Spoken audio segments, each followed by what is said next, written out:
Hai anak-anak, apa kabar? Sudah siapkah kalian untuk belajar kali ini? Kali ini kita masuk ke pelajaran 4.1 untuk mempelajari penyusunan teks persuasi secara mandiri. Tujuan pembelajaran kita kali ini agar siswa mampu menyusun teks persuasi secara mandiri. Ayo kita mulai pelajaran kita, sudah siap? Penjelasan keseluruhan pelajaran mengenai teks persuasi bertujuan agar siswa dapat menyusun teks persuasi secara mandiri.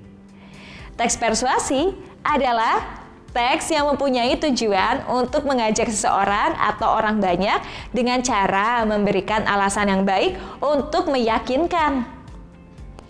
Teks persuasi memiliki 4 struktur. Teks persuasi, pembukaan, tesis, argumen, dan rekomendasi.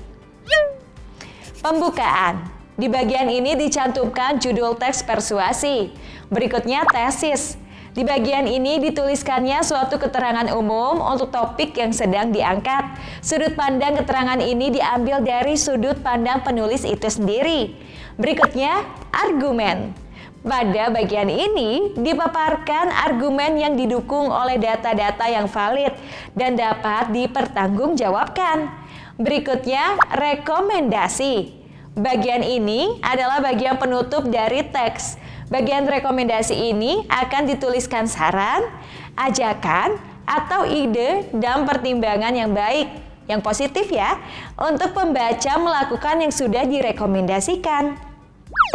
Nah, sekarang simaklah penjelasan langkah-langkah dalam menulis sebuah teks persuasi.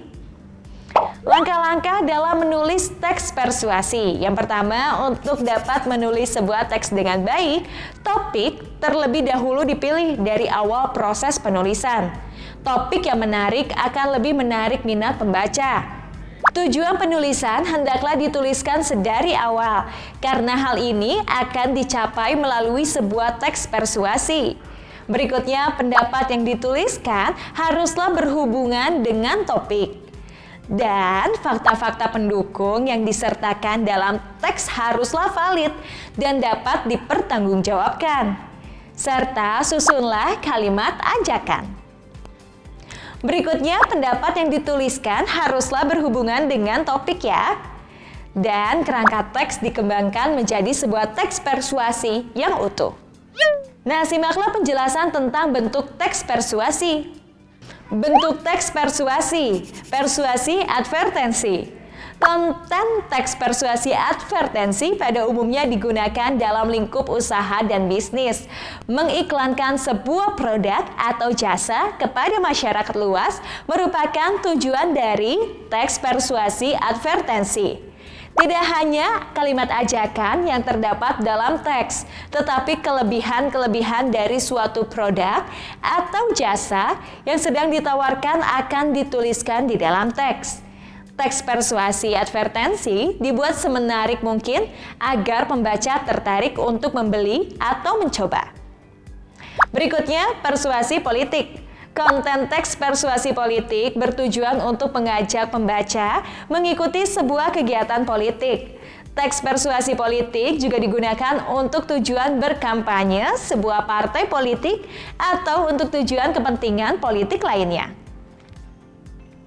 Berikutnya, persuasi propaganda. Konten teks persuasi propaganda pada umumnya digunakan untuk menyampaikan sebuah pesan atau informasi yang membujuk pembaca agar percaya akan sesuatu hal atau ide, lalu melakukan hal yang disarankan tersebut. Tujuan teks persuasi propaganda adalah untuk meyakinkan pembaca agar melakukan sesuatu. Persuasi pendidikan. Konten teks persuasi pendidikan bertujuan untuk memberikan sebuah pesan yang berisi ajakan, arahan, dan himbauan tentang dunia pendidikan. Teks persuasi pendidikan pada umumnya disusun oleh para praktisi yang menggeluti dunia pendidikan. Dari sebuah kerangka teks, kita dapat menyusun teks persuasi secara mandiri. Simaklah kerangka teks berikut ini. Kerangka teks persuasi propaganda dengan topik berhenti mengomentari tubuh seseorang. Tujuannya memberikan himbauan kepada pembaca untuk lebih peka dalam memberikan komentar atau pendapat tentang tubuh seseorang. Kerangka teks yang pertama, tesis, yaitu kata-kata pernyataan yang biasa dilontarkan oleh seseorang untuk mengomentari tampilan tubuh. Berikutnya, argumen, diakibatkan oleh standar tampilan tertentu dalam masyarakat. Maka mengomentari fisik, terlebih lagi menertawakan tampilan tubuh seseorang yang tidak sesuai dengan standar yang sudah ada, dapat disebut dengan body shaming. Orang yang diberikan komentar menjadi korban dan dapat menyiksa mental orang tersebut. Berikutnya, argumen yang kedua, korban body shaming disarankan agar menghadapi komentar tersebut dengan yakin dan jika dianggap kurang, korban dapat meminta bantuan dari orang-orang sekitar atau tenaga ahli seperti seorang psikolog. Berikutnya, rekomendasi. Mulailah kebiasaan menilai seseorang tidak hanya dari tampilan luar saja atau fisik, tetapi juga prestasi. Simaklah hasil pengembangan dari kerangka teks persuasi tersebut. Berhenti mengomentari tubuh seseorang. Kamu terlalu tinggi. Lihat saja agar lebih kurus. Minum susu yang banyak, kamu pendek. Kenapa kamu banyak jerawat? Perawatan coba. Kamu laki-laki, kenapa kecil badannya? Lebih hitam ya sekarang.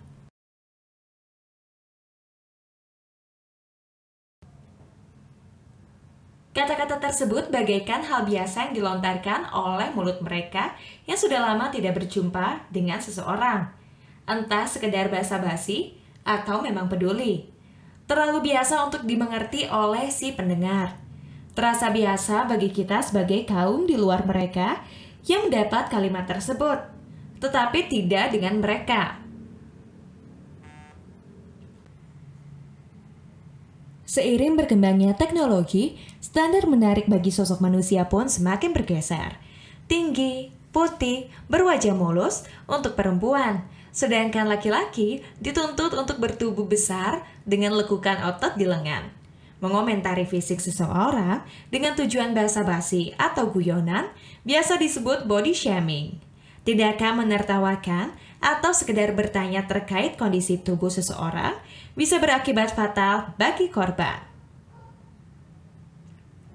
Ya, mereka disebut korban karena kata-kata yang mereka terima menyiksa mental dan mengendap dalam ingatan. Bahkan penelitian yang dilakukan oleh Brian Johnson pada tahun 2017 menyatakan jika korban body shaming terpengaruh terhadap gambaran dirinya sendiri. Mereka tidak percaya diri dan menyebabkan sakit hati yang mendalam. Pengalaman itu bisa bersarang di ingatan korban hingga 20 tahun. Dengan rasa sakit hati yang sama seperti saat dirinya mendapat komentar.